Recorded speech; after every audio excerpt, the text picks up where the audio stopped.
Hey everyone, it's Hayes, and in today's video we're going to do the commentary / analysis for episode 16 of Miraculous Ladybug season 6. No way! I've finally learned how to pronounce the name of this episode and I've watched it. So please make sure you have watched the episode before you watch this video, because I'm about to spoil the whole thing for you now. So if you're wondering about the outfit, I was going to wear a black and white stripy top for the mime. However, when I tried it on and looked at myself in the camera, because the stripes were so fine, it was making the image looked weird on camera. So I had to change. It's just a white top with a black cardigan, also accompanied by my Highland cow blanket, because one, I love Highland cows, and two, I'm freezing. Didn't have anything black and white that would suit today's current temperature, so sorry about the blanket, but I'm cold. It's very much necessary. And also this week I feel fine. I have no idea what was going on with me last week. I don't know. But anyway, let's just get straight into it with my quick thoughts. This episode, I think it was a solid 8 out of 10. Personally, I did find myself a little bit bored in places, but I did still enjoy myself. It was kind of like, it started off to me kind of fillerish, but then we got kind of more plot relevant things. When I say plot relevant things, I mean like to the overall plot of the season. So by the end of the episode I was like, it's less of a filler episode and more of a setup episode, if you get what I mean, especially going off the ending. It was like a setup obviously for more things to come. I did quite like the tone of the episode. Obviously it starts off really relaxed, you know, having a nice time at the beach, but Marinette's like, oh yeah, it's all gonna be fine, and I'm like, no, I'm sure it will be. So I did like how it kind of was relaxed but also had an ominous, slightly anxious tone to it. But just like during the episode I was like, I'm kind of a bit bored, but whatever. It was just maybe a big problem, which is why it's not a full 10 out of 10. And this episode also obviously first of all called back to the mime, but it also really reminded me of Silencer from season 3. So that was fun. So let's get into it. The opening, like I said, kind of funny. Marinette's like, oh, this is really nice, yeah, nothing bad's gonna happen. Yeah, okay. Then we move on to the youth council, which I think is a great idea, and then we get the council talking. So as we heard in El Toro de Piedra, they have this idea called the perfect world, and I was like, what do you mean by that, lads? Because Paris as it stands right now does seem pretty perfect. Now it's probably not exactly perfect, but like free public transport, like that's a dream to me. So I'm like, why do you want to destroy that? So I am assuming that the youth council's ideas like free public transport is jeopardizing whatever businesses each of those images on the council represents. Obviously we know Tomaway is the machine, and we know Gabriel was a diamond, and then we know Noe is a diamond, I would assume, and whatever it is that Natalie's dad does for a living, I don't know. Possibly what this youth council are doing is jeopardizing their businesses or whatever, but I don't know. So I'm not really sure what they mean by perfect world, other than maybe perfect for them. Possibly. I don't know. And then we move to the audition with Fred. So it looks like he's performing at some kind of hospital or hospice. It looks like he had a great time. Everyone loved it. I really like Fred. We don't see him enough. We need more Fred. And I saw a lot of people, like, what I like to do after I sit down to do my reaction is I just like to have a scroll on Twitter to see what like the general reception is. And a lot of people were saying like, oh, like it's a bit silly that actors don't know that. They don't know what they're going into audition for. Like they were saying like actors always know what they're going in for. Absolutely not. My youngest brother is an actor. Sometimes he knows what he's auditioning for. Sometimes he has absolutely no idea because the project is just top secret. So absolutely true. I don't know why they don't just have them all sign an NDA and they can find out. Because like, I don't know, I mean, I'm not an actress, I've never had to go through that. But if my agent was like, oh, I've got you an audition, and they can't tell me what it's for, like how would I know, let's say I was successful, how would I know I'd even want to do that project? You know what I mean? Like, I'd like to know. I couldn't do it. My brother's completely fine with it. He's just like, yeah, it's just the way it is, and whatever. Couldn't be me. And then we get some Manon content. I said this in my reaction, but I'll say it again. I still don't believe the Lila is Manon theory. A lot of people were like, when this theory was coming out last season, they were like, oh well, Marinette completely abandoned Manon in season 5. I mean, I'm not really sure abandoned is the right word. Perhaps Nardi just didn't need anyone to babysit during season 5. I'm pretty sure Manon only appears once in season 5, which is in action. And in that scene in action, so it's when Marinette's got to talk to different people about the King of Plastic and what they can do. I'm pretty sure from what I remember, I don't particularly like action, that Manon is completely fine with Marinette because she's a child, like. And then in this, like, Manon seems to really, really like Marinette. She's like, oh my god, Adrien, come over and play with us. You could be the dad, Marinette could be the mom. Marinette's like, And then they're at Marinette's house playing that game. And when Marinette gets distracted by checking her phone, again, Manon, whilst yeah, she does get annoyed, she forgets it a split second later. So I really don't think Manon holds really any animosity towards Marinette. Maybe one day I'll believe it if we get more evidence, but like right now I'm just like, sorry, there isn't enough. Although I definitely agree with Manon. Being an adult isn't fun, you're totally correct there.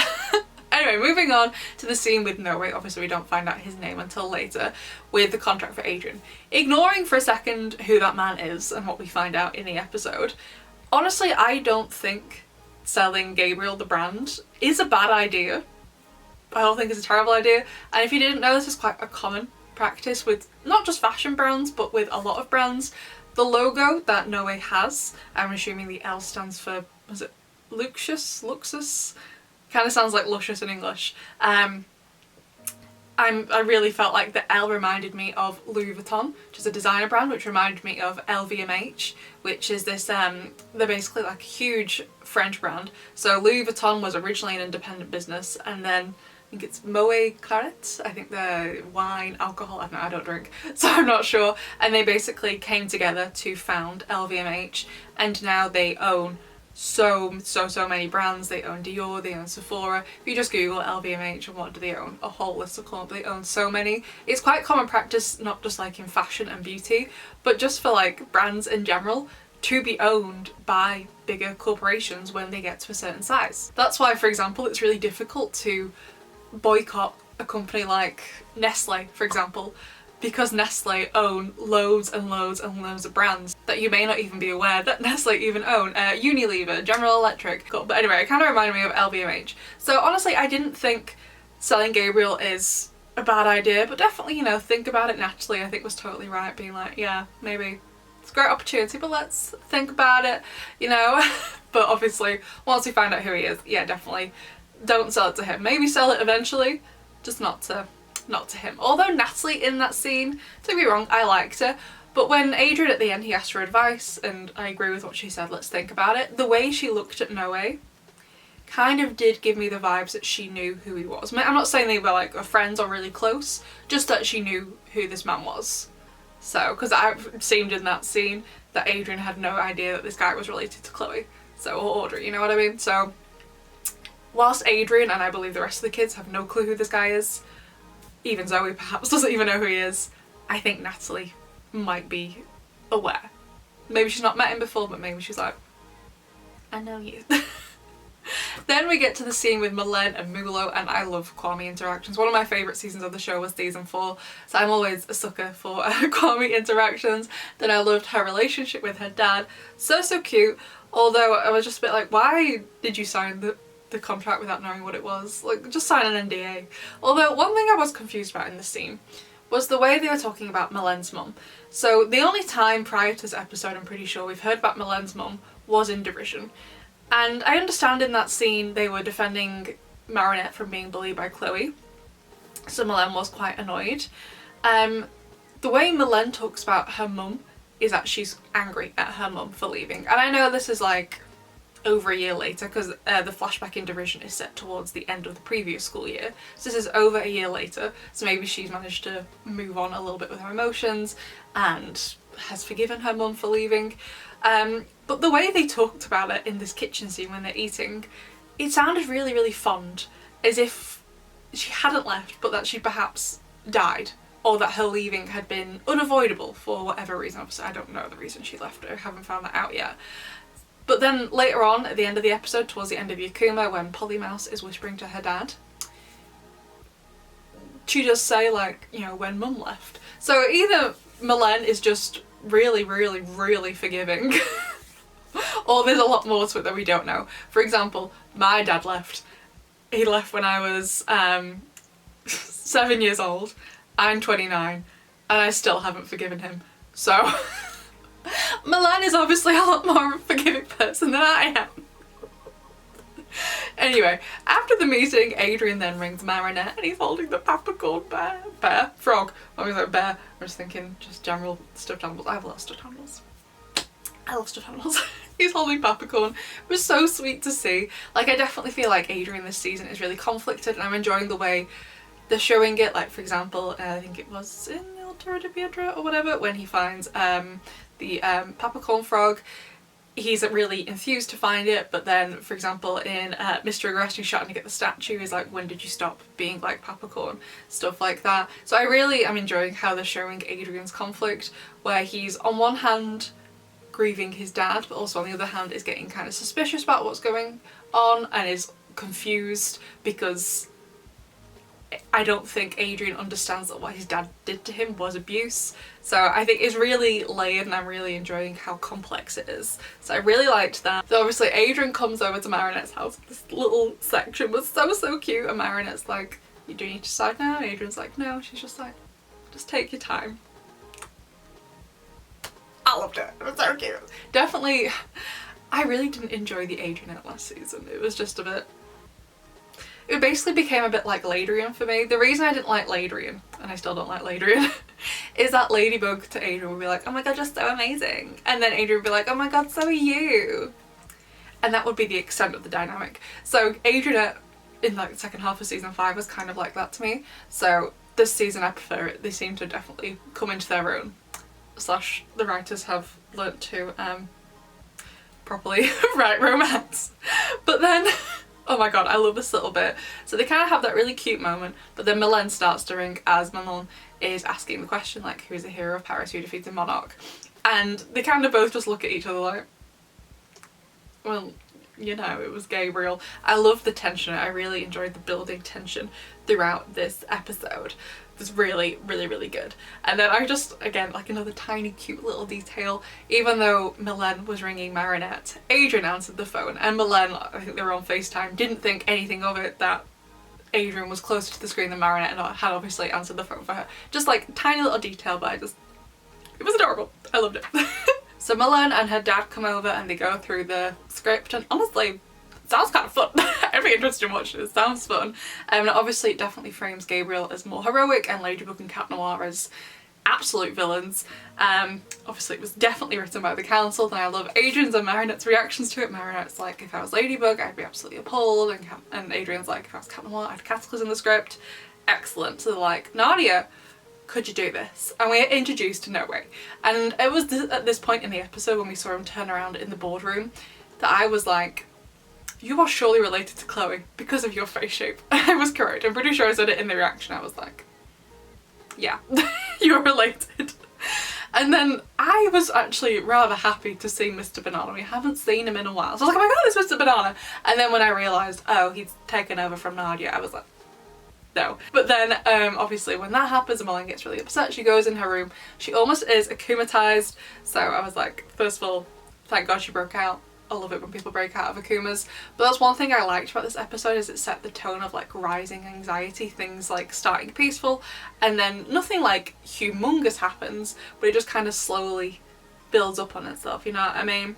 So the Marinette runs after Fred, Adrian goes with it, and right, on one hand I'm like, I understand Adrian wanting to protect Marinette, totally get it, he's completely there for her. But I'm also like, Adrian, you need to transform too.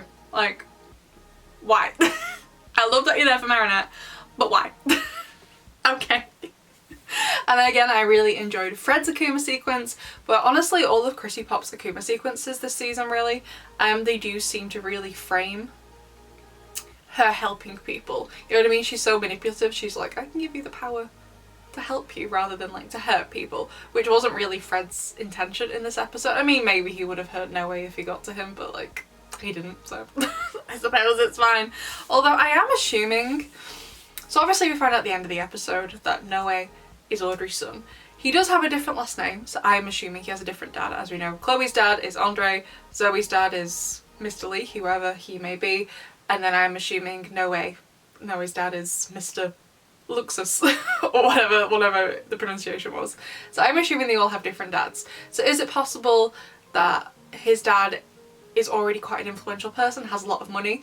I mean, I don't know how long Noe has been in business like this because this is his first appearance in the show, but I just am partially wondering, like, is his dad really well known and influential and has a lot of money? Because when the mime arrives at the TVI tower, he has quite a significant amount of security guards, and he has I don't know how many cars that get sent out. So it looks like even if Noe hasn't been doing this for a while, other family connections look like they have in order to first of all get him in the front door, nepotism, and also to be able to afford all of this security. So that was fun, and I did enjoy all of the mimes, like, little vehicles he had. First he had the motorbike, and then, like, not a hand glider, I'm not really sure what it was where he was flying. Then Ladybug did, like, the spider web with her yo-yo. Thought it was so cool. One thing I was a little bit about was the hat box thing. Totally get he wanted to hide his hat, makes sense, because that's where the Akuma object was, very much Risk inspired. Cool. However, what I think would have been better is perhaps if he put it in a safe, because, like, obviously that's what he did, but, like, the safe isn't real, so you'd still be able to see through it. So why, when at some point Ladybug and Cat Noir perhaps they could find it, but they couldn't get to it because inside that box, this is the hat, and they'd be like, they can't reach through and get it because it's been mimed. Like, we know, like, when he's akumatized, whatever he mimes, everyone else is tangible to everyone else as well. So I think that may have been more frustrating, and at that point Ladybug and Cat Noir could have been like, okay, we need some help, we need a different strategy. Instead of going for his akumatized object, because obviously they both know why Fred is angry, why he was akumatized. He's not a vindictive person, he just wants to talk to Noe and try and get this resolved. Let's go for a different route and let's get Polymouse, which Milan, back to Ivan and Milan, super cute, really loved it. I was actually kind of hoping they'd reveal to each other that they were Polymouse and Minotaurx. It didn't happen, maybe one day, not this episode though. I think there was too much going on in this episode already, so I still wanted it, but I don't necessarily think it would have worked. But whatever. And I love how much Ivan was there for her, and also, nice surprise, he got to be in this episode as well, as in Minotaurx, which wasn't expecting. It was a really nice surprise. Milan's new transformation sequence was super adorable, although another thing I wish we'd seen in the episode was for Milan to actually get Noe. So she goes up on Cat Noir's baton, does multitude, spreads everywhere, cool. She finds the right one, cool. But then she's like, Ladybug, I got him, and then the next thing you see is Polymouse trucking Noe on the studio floor. Like, how did you get him out of the car? How did you stop the car? You know? Also, I don't think as well, because it had the logo on the side of the car, I don't think this car, even though it seemed to be self-driving, don't think it was a Tsurugi car. I think it was a Luxus car. I'm assuming that's the name of his brand because it's an L in the logo, but I don't think they said it in the episode, so I'm not entirely confident on that. But again, this episode did kind of remind me of Silencer. Obviously they couldn't really do much until they did akumatized Fred, but also at the same time I was like, Ladybug and Cat Noir seemed really willing. Like, she had the headphones on, she was with the camera, she was ready to go. They seemed really willing to expose this guy during the Akuma sequence, whereas in Silencer they'd been really against that. So maybe they're just getting really sick of everyone. Which at this point they're just like, just gonna confront you all on TV while someone akumatizes holding you account. But okay, whatever. And first of all, right, I did really like Milan's solution, super sweet, although when I saw she was going for his ear, I was having Mega Leech flashbacks. The inside of Nino's ear, poor boy. But also quantum masking, Milan's voice. Surely he wouldn't be able to tell it's his daughter? Or was he not really concerned with that? It was just more of, that's the sort of thing Milan would say in the first place. I don't know. And then, oh, no way. He was completely just saying whatever it was he had to say after Fred de-akumatized himself to just get out of the situation. Just be like, yeah, it's fine, we'll do a complete rewrite. Like, I see where you're coming from. You didn't see where he was coming from, it was just live on TV, that's where you saw he was coming from. Anyway, I did expect when I was watching the episode, for when it was all resolved, for Nadia to go back to TVI, but honestly I'm really happy that she started her own podcast / YouTube channel equivalent on the Zoo app or whatever. Really happy with that. It was honestly a great choice for her, and maybe as well Marinette will end up babysitting Manon less if she's like on her own schedule, so she can maybe film when Manon is in school. I think Manon's old enough to go to school. I don't know how old she is. No clue. So maybe she won't need Marinette anymore. Anyway, and also Miss Bustier. What is that No Way guy on? And also, like, when he was in that interview with Mr. Banana, when he was like, yeah, like if it's found like she rigged the election or whatever, I'll be mayor, and I was just like, you and Chloe really are the same. They have very similar face shapes. That's what kind of sold it for me, the Mare stuff and their face shapes. And I was like, I didn't even catch on that their names rhymed at first. I was just like, yeah, it's your face. Then they have the scene at Milen's house, the second to last scene, which to me really solidified the tone of this episode, and I guess part of the season, is that things are kind of going okay. Not perfectly, but they're going okay.